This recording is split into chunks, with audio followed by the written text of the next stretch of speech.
Would you like to know how to make $1 million living in Uzbekistan? Then watch part 2 of my story of opening business and living in Fergana. Let's go. If we're meeting for the first time, my name is Konstantin and welcome to Letters to King. We're living in today's Russia explained by the insider you can trust. And if you're a returning viewer, thank you so much. You're awesome and you rock. In part 1 of my story of how to make $1 million living in Uzbekistan, if you haven't watched it, the link is right here. I explained how we opened the business in Russia, moved our sales force to Uzbekistan, to Fergana, and what kind of challenges and problems we faced there. Let me give you a short summary. We decided to open a business, and as our secret weapon to beat the competition, we moved our sales force to Uzbekistan, outsourced our sales to Fergana. We found the right people in Fergana, talked to them, and secured their permission to operate on their territory. Opened an office, hired people, and started selling. In the process, we faced 4 big problems. They were slow internet, lack of Russian-speaking people, cold weather, and constant power outages. It was pretty unbelievable. We were able to meet the challenges and overcame them. In about a year, our operations in Fergana hit a plateau. We basically ran out of people to hire. We went almost through all Russian-speaking people in Fergana. I'll remind you, it's a city of 350,000 people, not very large. We decided to grow and open another office. It was very clear that a new office should be opened in a new location. In Uzbekistan, only in a different city. We didn't really have a choice but to open the office in the capital of Uzbekistan, Tashkent. Now, a couple words about Tashkent. You see, Fergana, where we initially moved to Uzbekistan, is a very sleepy town of 350,000 people located amongst numerous endless fields where they grow everything. Fergana Valley is like a breadbasket for Uzbekistan, Kazakhstan, and Russia. Incredibly soil and water-rich place with extreme hot temperatures and lots of sunshine. Perfect. Tashkent is worlds apart from Fergana. Tashkent is 3.5 million people. That's 10 times more. A cultural, educational, medical, political center of the region. There are embassies of all countries in the world in Tashkent. Many universities with a bunch of college students, exactly who we were looking for. Many theaters, movie theaters, a zoo, many hospitals, a developed industry. It's the central city of the region south of Russia. An incredible place. Very vibrant, very energetic, very tasty, very open. A great place. Love Tashkent. So we decided to open an office there. Our decision was based on these thoughts. First, there were plenty of Russian-speaking young adults and college students that we could hire from. Second, Tashkent enjoys very well-developed infrastructure. There is heat in every building, air conditioning for the summertime, and it really gets hot, like up to 55 degrees Celsius, 120 plus Fahrenheit. Hot, hot, hot. There are good roads, public transportation, so people can get in and out of our office. No power outages. No, they were, but they happened really seldom, once in a blue moon. And fast internet. Well, I wouldn't call it fast, but it was certainly faster than what we had in Fergana. So we decided to open an office there.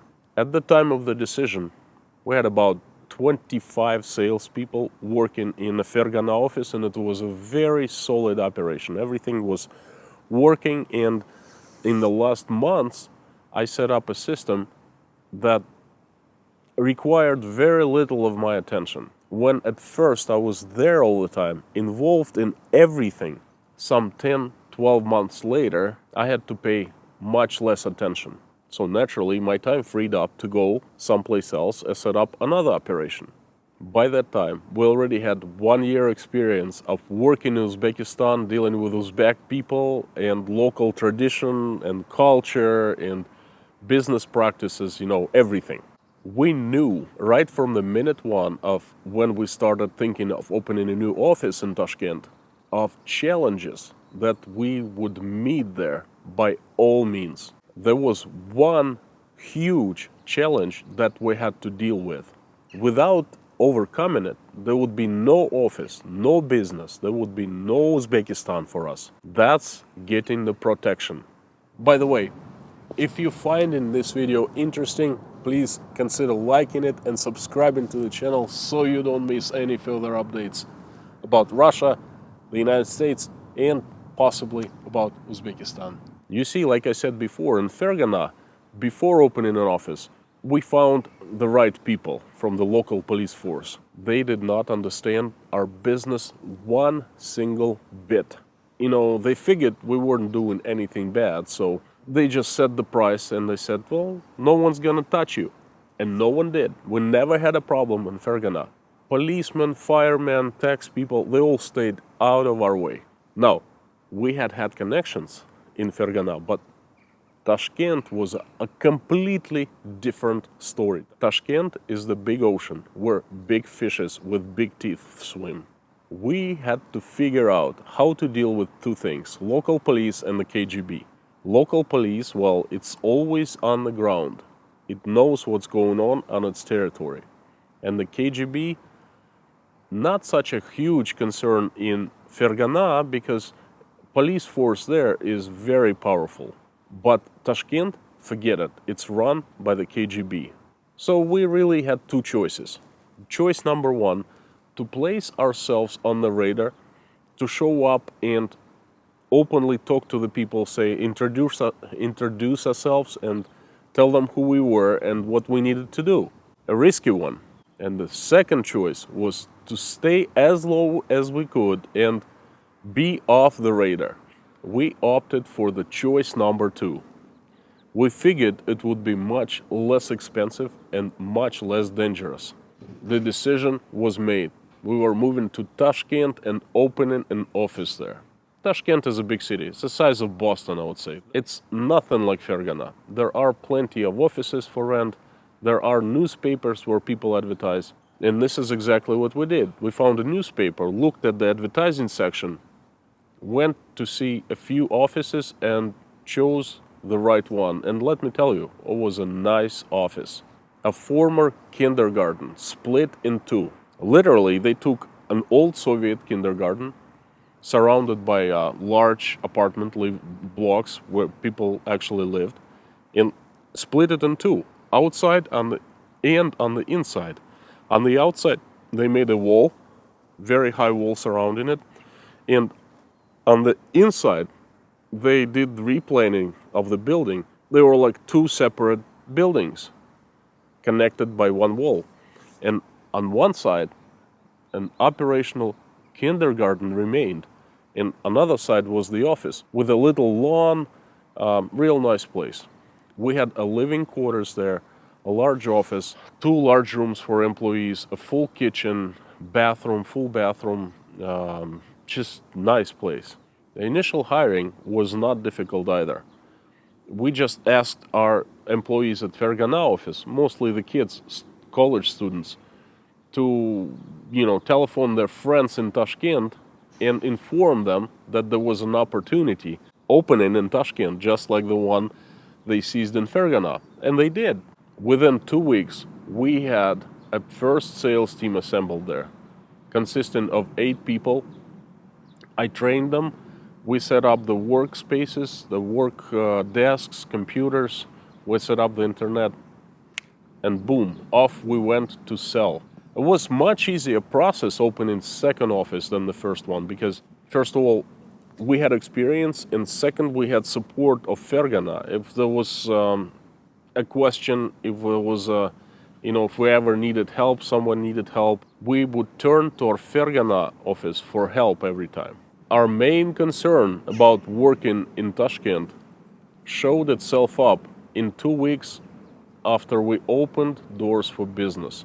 The police knocked on our door. Literally, they knocked on our door. There were 3 policemen, and they were not unexpected. We knew this would happen. For dealing with local police, we came up with a strategy that we called the computer club, meaning that we had a protocol. When the police would knock on the door, we knew what to do. Okay, this is what happened for the first time. Police knocking on our door, and I would not answer them immediately, but I would rather go and notify all the employees. That was very quick. There are like 3 large rooms. I would yell everyone, police coming, protocol computer club. Don't forget what I taught you. So all the kids, they stopped doing whatever they were doing, telephone calls on Skype, spreadsheets, typing something, and they launched a computer game, a solitaire. So we let the police in. They introduced themselves, so very nice and, pleasant at first.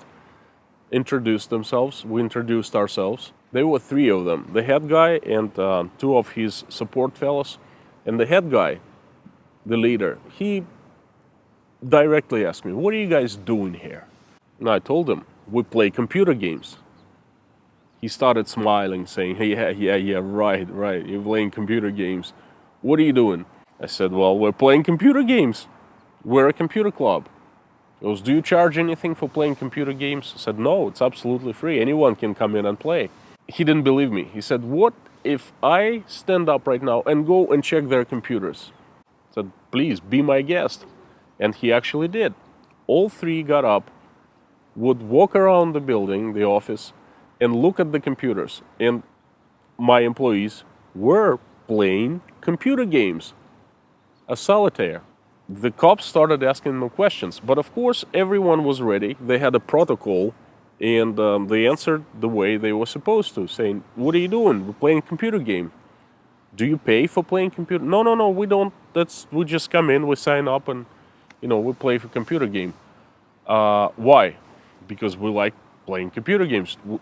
You come here early in the morning, you leave at night. Yes, are you what do you do for a living? We're college students. Most were college students. And show me the computer. Show me your computer. The kids would show the computer as nothing but the computer game. Skype was somewhere in the bottom. Processes spreadsheets. The cops didn't understand anything. They came back to me, to my office, upset, very upset. They said, you're hiding something. I said, we're not hiding anything. We're just playing computer game. I said, do you make bets here, online bets? I said, no, we're not. We don't make any bets. It's not a casino. It's not a bad place. It's nothing like that. We're just playing computer games. And the cops checked my passport. They checked my visa because I was a foreigner. They literally had nothing on us. And they just stood up and left. I knew it was not the end. It was just the beginning. But this strategy of computer club worked every single time. Later on, I figured what happened. Our office was right in the middle of residential district block. We call it residential block. There were large apartment buildings around us. And the locals, they saw that new people showed up in their neighborhood. And new people, every morning at 9 a.m., walk into this place that used to be a kindergarten and walk out at 6 p.m. They clearly work there. They do something. No one knew what we were doing because we were behind high walls and no one could see anything behind them. So, of course, local police was notified immediately. It has informers everywhere in Uzbekistan. And they paid us a visit. Later, they would come back time and time again. I think overall we had 5 or 6 visits from local cops. The visits were pretty much same, only they tried to catch us. One time they would show up early in the morning. Another time they would show up on the weekend. Another time they would show up like at night before we closed, like 5:45 p.m. And one time they showed up with a captain. I think that the captain did not believe his employees. They couldn't find anything in us. I think he thought that they had secretly made a deal with us and we were paying them. Okay, so he came himself to see what's going on. Same scenario. He came on to see. He was such a scary looking guy and he was trying to pretend to be, but he was scary, okay? He looked at me and said, "Do you know who I am?" I said, "Looks, looking at your chevrons, you're a captain." I said, "That's right. You know what I can do?" I said, "You probably can do anything in this location. You're like the czar here." He said, "You're damn right. What are you doing here?" I told him, I said, "Listen, your colleagues came many times and we're just playing a computer game. I want to see." He just went around and he saw, and not like I was scared, but I didn't really feel easy about that, but he didn't find anything. He just, he left. He was so upset. He left. Police was out of the way. It was all cool. That was another big concern, the KGB. So my question of the day for you is, please share in the comments below, would you like me to tell you more stories of what happened in Uzbekistan? I will not tell anything else about business because there's not much to tell, but about everything else, oh boy, I have something to tell. So please let me know if you would like to hear and what would you like to hear about. Back in Fergana, KGB was not a concern whatsoever because Fergana is controlled by the local police. There are some reasons. KGB, of course, is there, but it's not the king. In Tashkent, KGB is the king. KGB runs everything and has so much more power than police. Basically, police operates under KGB as a KGB agents on the ground, so to speak. And we were warned many times by many different people that we really needed to stay off the radar of the KGB because local cops, they would just take money, some of our money, and that would be a modest amount, more or less modest. But KGB, they found out what we were doing in Uzbekistan. They would milk us dry. Basically, both police and KGB in Uzbekistan play the same role as the mafia in the United States. They take your money and they offer some kind of protection. They have all the methods on their hands to, legal and illegal, to make you pay. For example, the legal ways, they can strip you of license of doing business, if you're doing business officially, of course. They can not let you into the country next time you leave, or they can not let you out of the country, keeping you for some fake reasons. They can come and search your office or your residence and throw you some drugs, throw you some couple bullets. That's enough to put you in jail. They can have other people witness against you for something that you didn't do. Well, just things like that. I think you get the idea. That's how they work. The KGB in Uzbekistan has two goals. Goal number one, and that's the main goal, to keep people quiet, to make sure that all the situation in Uzbekistan is under control, very stable. No one protests, no one speaks up their mind, no one is trying to organize opposition to current government. And their goal number two is to make money. They're a very commercial organization, so to speak, but they are very risky business partner because once they start getting money from you, very high chances that they will take everything. Okay, and then you'll be lucky to run away from Uzbekistan.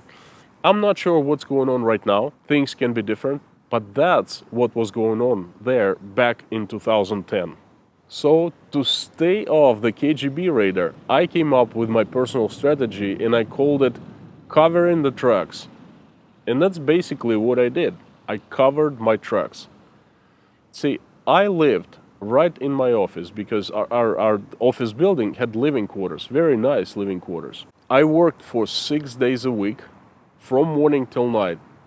The seventh day I had to myself. And living and working in such mode in a different country, away from your family, friends, from your language, difficult.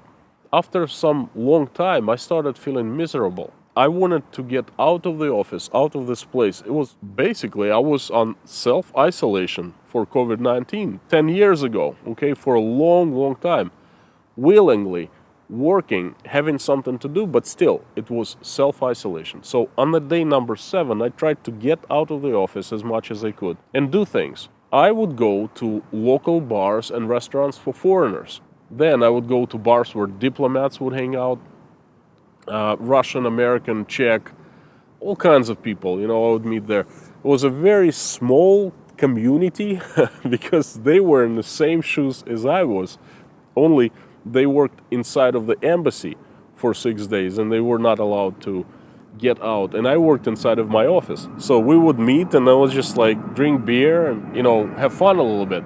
Then I would go to expensive restaurants. An expensive restaurant was considered if I spent $50 there. On average, restaurants in Uzbekistan are cheap. You can get a decent meal for $3. For $5, $6, you get a table full of great food.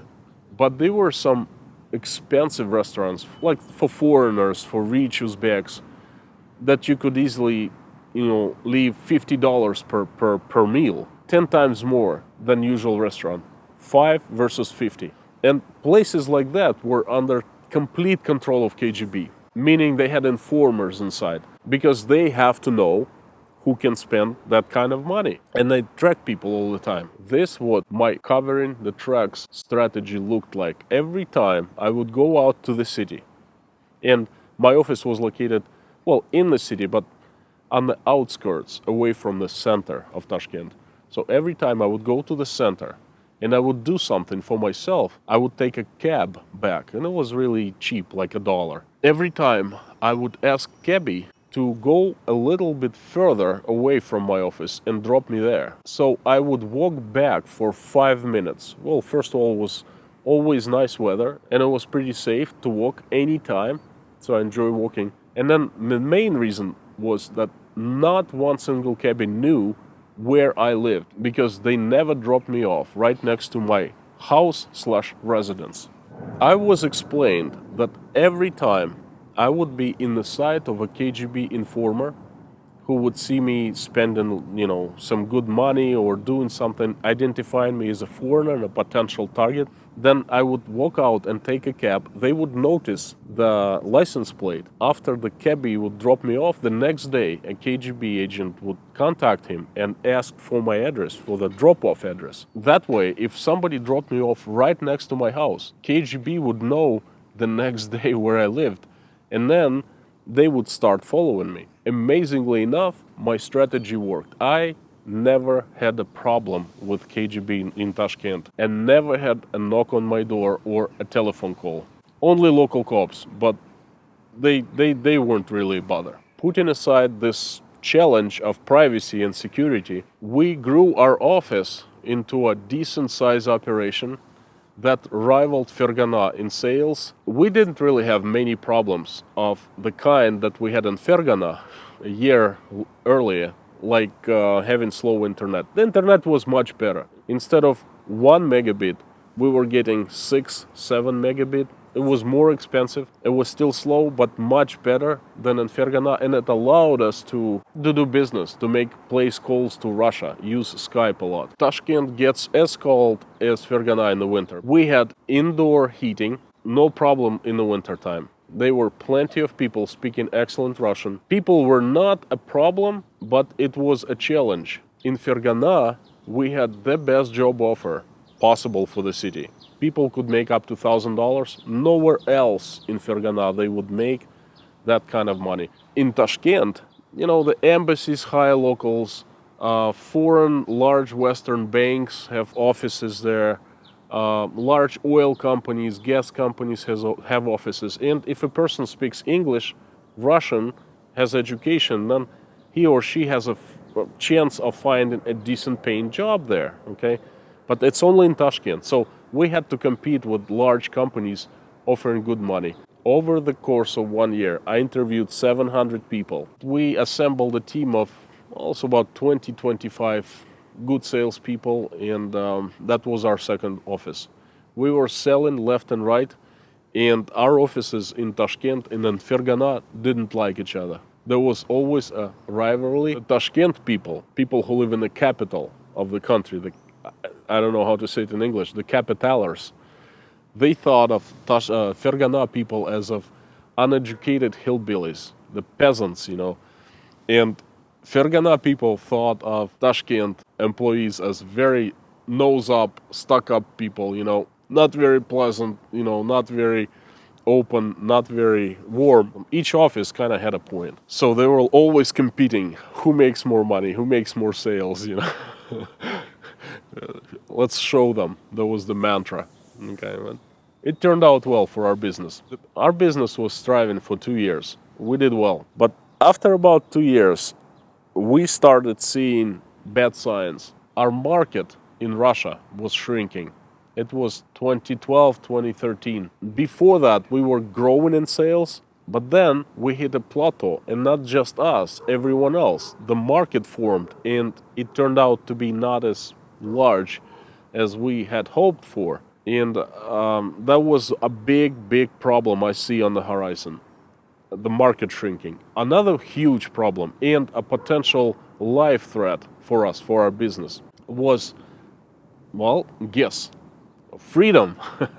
The internet, to be exact. Uzbekistan was a totally totalitarian country. Totally totalitarian. How do you like that? There was no political opposition. There was no political or any kind of freedom.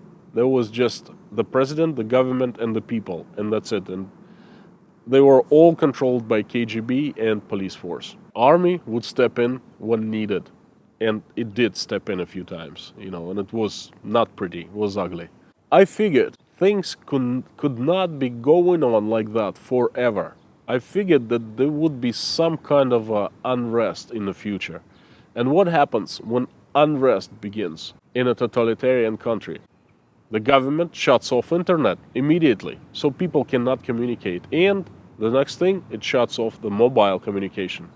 Telephones. My partner did not agree with me. He said, listen, that's a threat, but it's such a hypothetical one, and it's in the future. Let's concentrate on what's going on right now, under our feet right now, on the ground where we're standing. And he was right in some way. So in 2013, we decided to exit the business, to sell it. That was not an easy way to do that. A couple years earlier, in 2011, we had an offer to sell out, which we did not take because we thought it was not enough money. We were potentially huge, potentially multi-million-dollar company, and we wanted to do business ourselves, and way more money we wanted. Well, it turned out to be a mistake. We should have taken that offer, but hey, you live, you learn. So in 2013, decided to exit, started looking for buyers, and the market was in fever. Ended up selling the business, exiting it, well, peacefully and effortlessly for our sales team. Sold it to a couple of Uzbek people. The main thing is our business is still operational. The website is up, the services are being provided, and what makes me proud and what makes me happy is that our sales team, the backbone, the people who we hired initially and we were nurturing, we were training, they are still working in the same sales office in Fergana. It's been 10 years. So what we started in Uzbekistan in 2010 is still working in 2021. The market has changed a lot. We are not in Uzbekistan any longer. Haven't been there since 2013. Selling business ended up being the right decision because the market fell apart. What happened? The buyer of our business also vacuum cleaned all other companies and created one large consolidated company that would sell under different websites. But it was the same company, different sales channels, so to speak. But the sales force, the sales office that serves all companies is one, and it's located in Fergana. That's the office that we opened back in 2010. The people who work there are still the people who I hired initially, Well, some of them at least, back in 2010. I think there are about 10 people working. This is one of the things in my life that make me really proud. I, along with my partner, created something good that changed lives of many people for the better. To answer my question on how to make $1 million living in Uzbekistan, I don't know, because I have personally not experienced it. We did not make $1 million, unfortunately. At the time, we thought we would. We were aiming much higher than $1 million, but our plan didn't really work out. When we sold the company, it was not even close to $1 million. It was much, much, much less. Despite not making $1 million, I find my time in Uzbekistan amazing, and I find my experience of opening business and moving offices to Uzbekistan absolutely priceless. I think in the long run, I've made more than $1 million because Uzbekistan taught me so many lessons. I learned so many things about business. That was my first business and not the last one. And I hope there will be more in the future. But Uzbekistan was like better than a business school. Nothing else could teach me the things that I learned there. Nowhere else I could get the experience, business-wise. And Uzbekistan kind of opened my eyes even wider. It expanded my horizons, even made them bigger, because I saw a new culture that was totally different from mine. I saw new people. I saw an incredibly beautiful land. Not only saw, but I lived there. I actually, ate it, smelled it, touched it, talked with it. I traveled it. I did everything. I have so many stories to tell, and I will be telling them in the future. Stories like I got lost in the Himalayan mountains. There was like a life-threatening situation. A story of how I was given a present of a charmed knife. A story of how I got pancreatitis and I couldn't find a surgeon, one surgeon in a big hospital, because all surgeons and all doctors were sent to cotton fields. These stories are so, shocking to the Western people, to the Westerners, because things like happen in Uzbekistan, they're unimaginable in the West. And I lived through them, and I really had fun living through them. It was great. I am so thankful for being in Uzbekistan. Thanks for watching this video, and I'll see you soon.